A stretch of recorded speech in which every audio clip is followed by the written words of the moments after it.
Hi friends, welcome to channel. Karthigai Deepam சீரியலில் கார்த்திக் வந்து பார்த்தீங்கன்னா ரொம்பவே வந்து பார்த்தீங்கன்னா கம்பெனியில் சூப்பராக வேலை பார்க்குறாரு. இதை பார்த்தா நம்ம ஆனந்துக்கு பயங்கரமாக டென்ஷன் ஆகுது. என்னடா இவன் பார்த்தா ஜெயிச்சிருவான் போலயே அப்படின்னு சொல்லி ரொம்பவே வந்து பார்த்தீங்கன்னா நம்ம ஆனந்த் வந்து பார்த்தீங்கன்னா நினச்சிட்டு இருக்காரு. இதை எப்படியாச்சும் தடுத்தாகணுமே, நம்ம என்ன செய்யலாம் அப்படின்னு சொல்லி ஆனந்த் வந்து பார்த்தீங்கன்னா யோசிச்சுட்டு இருக்காரு. அதுக்கப்புறம் என்ன நடக்குது அப்படின்னு பார்த்தீங்கன்னா அருண் வேற என்ன சொல்றாருன்னா, கார்த்திக் போற போக்க பார்த்தா ஜெயிச்சிருவான் போல, கண்டிப்பா வந்துட்டு நீங்க தான் ஒரு மாதிரி ஆகி நிக்கணும் அப்படின்னு சொல்லி பேசிக்கிட்டு இருக்காங்க. ஸோ அதுக்கப்புறம் என்ன நடக்குது அப்படின்னு பார்த்தீங்கன்னா ஆனந்த் யோசிச்சுட்டாரு. நாளையிலேருந்து கார்த்தி இங்கே வேலை பார்க்க மாட்டான், அதுக்கு நான் கேரண்டி அப்படின்ற மாதிரி ஆனந்த் சொல்கிறாரு. ஏன் என்ன பண்ண போகிறேன்னு சொல்லிட்டு அருண் கேட்குறாரு. அதை என்னன்றதை நீ நாளைக்கு வந்து பாரு அப்படின்னு சொல்லிடுறாங்க.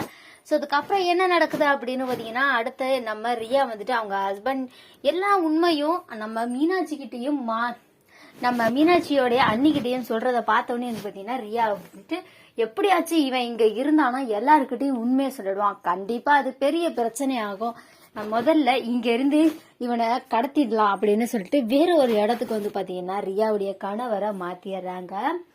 அன்றதுக்கு அப்புறம் என்ன நடக்குது அப்படின்னு பாத்தீங்கன்னா அவர்கிட்ட என்ன சொல்றாங்கன்னா, உன்னால இங்க இருந்து தப்பிக்கவே முடியாது, நீ இங்க இருந்து வெளியே போகணும்னா அதுக்கு என்னோட உதவி தேவை, நான் உன்னை இப்போதைக்கு வெளியே அனுப்ப மாட்டேன், என்னுடைய வாழ்க்கை நிரந்தரமா செட்டில் ஆகுற வரைக்கும் நீ எனக்கு எதிராக வந்துட்டு எல்லாருக்கிட்டையும் உண்மையை சொல்லலான்னு பாக்குற, அது கண்டிப்பா வந்துட்டு நல்லா எதுவுமே நடக்காது, நீ இங்கே கடந்து சாவு அப்படின்னு சொல்லி நம்ம ரியா வந்து பாத்தீங்கன்னா அவங்க வீட்டுக்காரரை அடைச்சு வச்சுட்டு போயிடுறாங்க. ஸோ அதுக்கப்புறம் என்ன நடக்குது அப்படின்னு பார்த்தீங்கன்னா நம்ம மீனாட்சி அண்ணியும் மைத்திலி அண்ணியும் வந்து பார்த்தீங்கன்னா அங்கே போய் ஹாஸ்பிட்டலில் பார்த்துட்டு இங்கே ரியாவுடைய ஹஸ்பண்ட் இல்லை அப்படின்னோன்னா அவங்களுக்கு ரொம்பவே கஷ்டமாக போயிடுது. சரி விட சீக்கிரமே வந்து பார்த்தீங்கன்னா நம்ம எல்லா உண்மையும் கண்டுபிடிச்சிடலாம், இன்னும் சீக்கிரமே வந்துட்டு எல்லாருக்கும் இந்த உண்மையெல்லாம் தெரிய வரும் அப்படின்னு சொல்லி பேசிக்கிட்டு இருக்காங்க. அதுக்கலரையும் வந்து பார்த்தீங்கன்னா இங்கே நம்ம தீபா சமைச்சுக்கிட்டு இருக்காங்க. அபிராமி வந்து கேட்குறாங்க, என்ன தீபா சமையல் நடக்குதான்னு சொல்லிட்டு.